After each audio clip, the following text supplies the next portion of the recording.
दोस्तों, आज हम सुनेंगे मुंशी प्रेमचंद की एक और बहुत ही रोचक कहानी। मुंशी प्रेमचंद की कहानियों में एक खास बात आपको देखने को मिलेगी।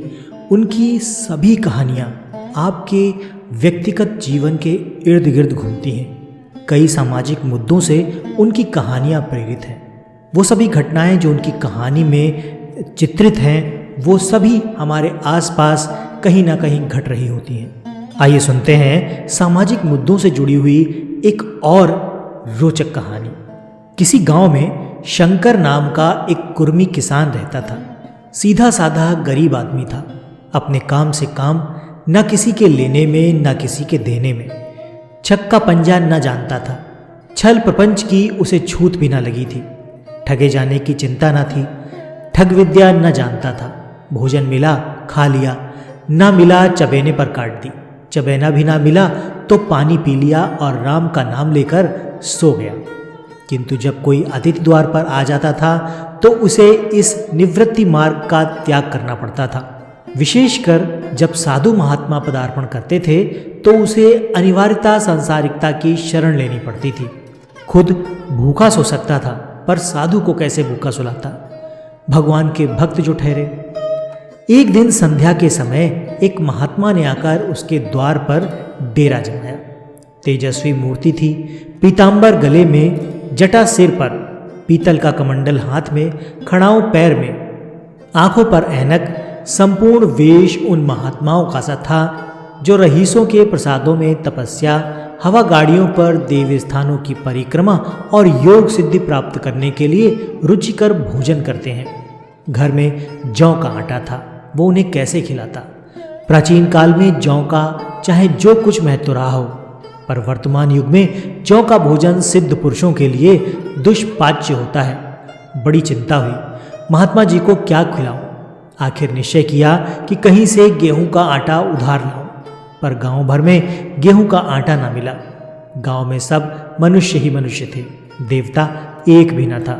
अतएव देवताओं का खाद्य पदार्थ कैसे मिलता? सौभाग्य से गांव के विप्र महाराज मिल गए। उनसे 1.25 सेर गेहूं उधार लिया और स्त्री से कहा कि पीस दे। महात्मा ने भोजन किया, लंबी तान कर सो गए। प्रातःकाल आशीर्वाद देकर अपनी राह चल बने। विप्र महाराज साल में 2 बार खलिहानी लिया करते थे।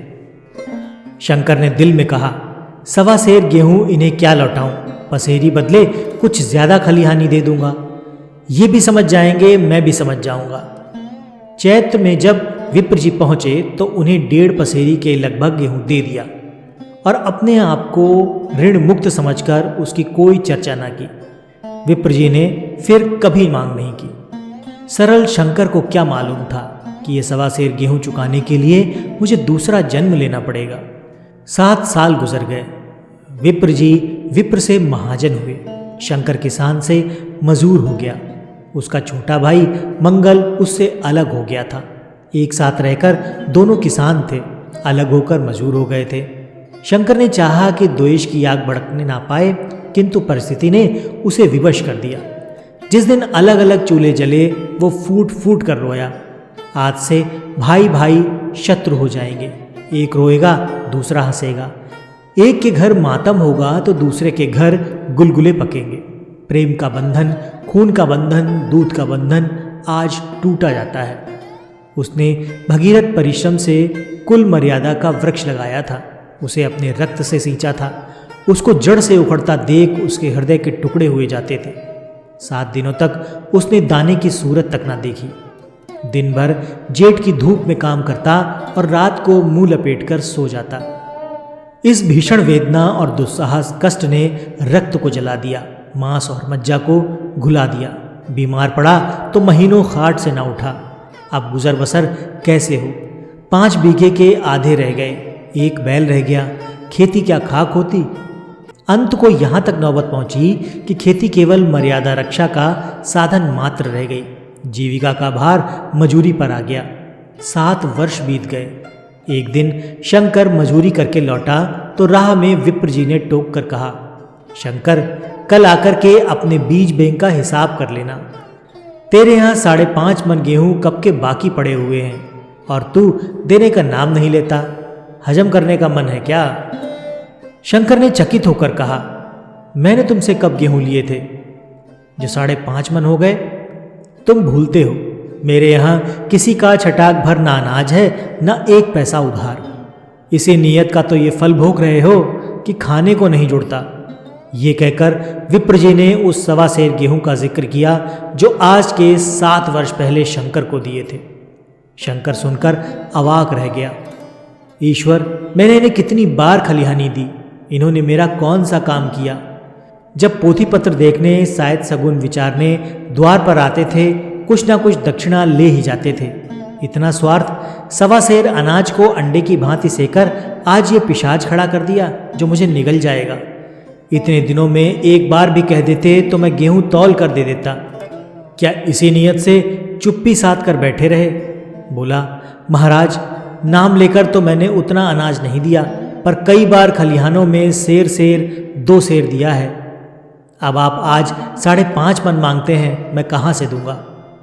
लेखा जौ, बख्शीश 100। तुमने जो कुछ दिया होगा उसका कोई हिसाब नहीं, चाहे 1 की जगह 4 पसेरी दे दो। तुम्हारे नाम बही में 5.5 मन लिखा हुआ है, जिससे चाहे हिसाब लगवा लो। दे दो तो तुम्हारा नाम छेंक दूं, नहीं तो और भी बढ़ता रहेगा। शंकर बोला, क्यों एक गरीब को सताते हो? मेरे खाने का ठिकाना नहीं, इतना गेहूं किसके घर से लाऊंगा? जिसके घर से चाहे लाओ, मैं छटाक भर भी ना छोड़ूंगा। यहाँ ना दोगे, भगवान के घर तो दोगे। शंकर कांप उठा। हम पढ़े लिखे आदमी होते तो कह देते, अच्छी बात है, ईश्वर के घर ही दे देंगे। वहाँ की तौल यहाँ से कुछ बड़ी तो ना होगी, कम से कम इसका कोई प्रमाण हमारे पास नहीं, फिर उसकी क्या चिंता। किंतु शंकर इतना तार्किक, इतना व्यवहार चतुर न था। एक तो ऋण, वो भी ब्राह्मण का, वही में नाम रह गया तो सीधे नरक में जाऊंगा। इस ख्याल से ही उसे रोमांच हो गया। बोला, महाराज, तुम्हारा जितना होगा यहीं दे दूंगा, ईश्वर के यहाँ क्या दूं? इस जन्म में तो ठोकर खा ही रहा हूं, उस जन्म के लिए क्यों कांटे बोऊं? मगर ये कोई न्याय नहीं है। तुमने राई का पर्वत बना दिया, ब्राह्मण होके तुम्हें ऐसा नहीं करना चाहिए था। उसी घड़ी तगादा करके ले लिया होता तो आज मेरे सिर पर इतना बड़ा बोझ क्यों पड़ता? मैं तो दे दूंगा, लेकिन तुम्हें भगवान के यहाँ जवाब देना पड़ेगा। विप्र बोले, वहाँ का डर तुम्हें होगा, मुझे क्यों होने लगा? वहाँ तो सब अपने ही भाई बंधु हैं, ऋषि मुनि सब तो ब्राह्मण ही हैं। देवता ब्राह्मण है, जो कुछ बने बिगड़ेगी संभाल लेंगे। तो कब देते हो? शंकर बोला, मेरे पास रखा तो है नहीं, किसी से मांग जांच कर लाऊंगा तभी ना दूंगा। विप्र ने कहा, मैं ये न मानूंगा। 7 साल हो गए, अब एक दिन का भी मुलाहिजा ना करूंगा। गेहूं नहीं दे सकते तो दस्तावेज लिख दो। शंकर बोला, मुझे तो देना है, चाहे गेहूं ले लो चाहे दस्तावेज दिखा लो। किस हिसाब से दाम रखोगे? विप्र ने कहा, बाजार भाव 5 सेर का है, तुम्हें 5.25 सेर का काट दूंगा। शंकर बोला, जब दे ही रहा हूं तो बाजार भाव काटूंगा, पाव भर छुड़ाकर क्यों दोषी बनूं? हिसाब लगाया तो गेहूं के दाम 60 रुपये हुए। 60 रुपये का दस्तावेज लिखा गया, 3 रुपये सैकड़े सूद। साल भर में न देने पर सूद की दर 2.5 रुपये सैकड़े हो गई। 8 आने का स्टैम्प, 4 आने दस्तावेज की तहरीर शंकर को ऊपर से देनी पड़ी। पूरे गांव ने विप्र जी की निंदा की, लेकिन मुंह पर नहीं। महाजन से सभी का काम पड़ता है, उसके मुंह कौन आए? शंकर ने साल भर तक कठिन तपस्या की। मियाद के पहले रुपए अदा कर देने का उसने व्रत सा कर लिया। दोपहर को पहले भी चूल्हा न जलता था, चबेने पर ही बसेर होती थी। अब वो भी बंद हो गया। केवल लड़के के लिए रात को रोटियां रख दी जाती। 1 पैसे रोज का तंबाकू पी जाता था। यही एक व्यसन था जिसका वो कभी न त्याग कर सका। अब वो व्यसन भी इस कठिन व्रत की भेंट हो गया। उसने चिलम पटक दी, हुक्का तोड़ दिया और तंबाकू की हांडी चूर चूर कर डाली। कपड़े पहले भी त्याग की चरम सीमा तक पहुंच चुके थे। अब वो प्रकृति की न्यूनतम रेखाओं में आबद्ध हो गए। शिशिर की अस्थिभेदक शीत को उसने आग ताप कर काट दिया। इस संकल्प का फल आशा से बढ़कर निकला। साल के अंत में उसके पास 60 रुपये जमा हो गए। उसने समझा, पंडित जी को इतने रुपए दे दूंगा और कहूँगा, महाराज बाकी रुपए भी जल्दी ही आपके सामने हाजिर करूँगा। 15 रुपए की तो और बात है, क्या पंडित जी इतना भी ना मानेंगे? उसने रुपए लिए और ले जाकर पंडित जी के चरण कमलों पर अर्पण कर दिए। पंडित जी ने विस्मित होकर पूछा, किसी से उधार लिया है क्या? शंकर बोला, नहीं महाराज, आपके आशीष से अब की मजूरी अच्छी मिली। विप्र बोले, लेकिन ये तो 60 रुपए ही हैं। शंकर बोला, हाँ महाराज, इतने अभी ले लीजिए, बाकी मैं 2-3 महीने में दे दूंगा, मुझे उरिन कर दीजिए। विप्र जी बोले, उरिन तो जब ही होगे जब मेरी कौड़ी कौड़ी चुका दोगे, जाकर मेरे 15 रुपए और ले आओ। शंकर बोला, महाराज इतनी दया करो, अब सांझ की रोटियों का भी ठिकाना नहीं है, गांव में हूँ तो कभी ना कभी दे ही दूंगा। विप्र बोले, मैं ये रोग नहीं पालता, ना बहुत बातें करना जानता हूँ, अगर मेरे पूरे रुपए ना मिलेंगे तो आज से 3 रुपए सैकड़े का ब्याज लगेगा। अपने रुपए चाहे अपने घर में रखो, चाहे मेरे यहाँ छोड़ जाओ। शंकर बोला, अच्छा, जितना लाया हूँ उतना रख लीजिए, मैं जाता हूँ, कहीं से 15 रुपए और लाने की फिक्र करता हूँ। शंकर ने सारा गांव छान मारा, मगर किसी ने रुपए न दिए, इसलिए नहीं कि उसका विश्वास ना था या किसी के पास रुपए न थे, बल्कि इसलिए कि पंडित जी के शिकार को छेड़ने की किसी में हिम्मत न थी। क्रिया के पश्चात प्रतिक्रिया नैसर्गिक नियम है। शंकर साल भर तक तपस्या करने पर भी जब ऋण से मुक्त न हो सका तो उसका संयम निराशा के रूप में परिणत हो गया। उसने समझ लिया कि जब इतना कष्ट सहने पर भी साल भर में 60 रुपए से अधिक जमा न कर सका तो अब और कौन सा उपाय है जिसके द्वारा इसके दूने रुपए जमा होंगे। जब सिर पर ऋण का बोझ ही लादना है तो क्या मन भर और क्या सवा मन। उसका उत्साह क्षीण हो गया, मेहनत से घृणा हो गई। आशा उत्साह की जननी है, आशा में तेज है, बल है, जीवन है। आशा ही संसार की संचालक शक्ति है। शंकर आशाहीन होकर उदासीन हो गया। वो ज़रूरतें जिनको उसने साल भर टाल रखा था अब द्वार पर खड़ी होने वाली भिखारिणी ना थी, बल्कि छाती पर सवार होने वाली पिशाचिनियाँ थी जो अपनी भेंट लिए बिना जान नहीं छोड़ती। कपड़ों में चकत्तियों के लगने की भी एक सीमा होती है। अब शंकर को चिट्ठा मिलता तो वो रुपए जमा न करता, कभी कपड़े लाता, कभी खाने की कोई वस्तु। जहाँ पहले तंबाकू ही पिया करता था वहाँ अब गांजे और चरस का चस्का भी लग गया। उसे अब रुपए अदा करने की कोई चिंता न थी, मानो उसके ऊपर किसी का एक पैसा भी ना आता हो। पहले जूड़ी चढ़ी होती थी पर वो काम करने अवश्य जाता था, अब काम न जाने के लिए बहाना खोजा करता है। इस भांति 3 वर्ष निकल गए। विप्र जी महाराज ने एक बार भी तकाजा न किया। वो चतुर शिकारी की भांति अचूक निशाना लगाना चाहते थे। पहले से शिकार को चौंकाना उसकी नीति के विरुद्ध था। एक दिन पंडित जी ने शंकर को बुलाकर हिसाब दिखाया। 60 रुपए जो जमा थे वो मिला करके अब भी शंकर के जिम्मे 120 रुपए निकले।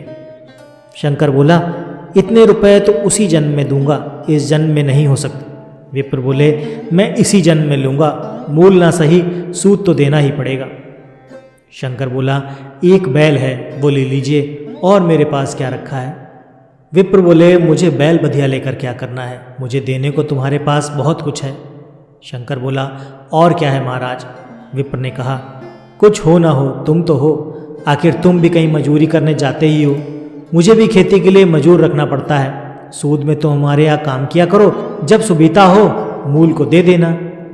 सच तो ये है कि अब तुम दूसरी जगह काम करने नहीं जा सकते जब तक कि मेरे रुपए न चुका दो। तुम्हारे पास कोई जायदाद नहीं है, इतनी बड़ी गठरी किस एतबार पर छोड़ दूं?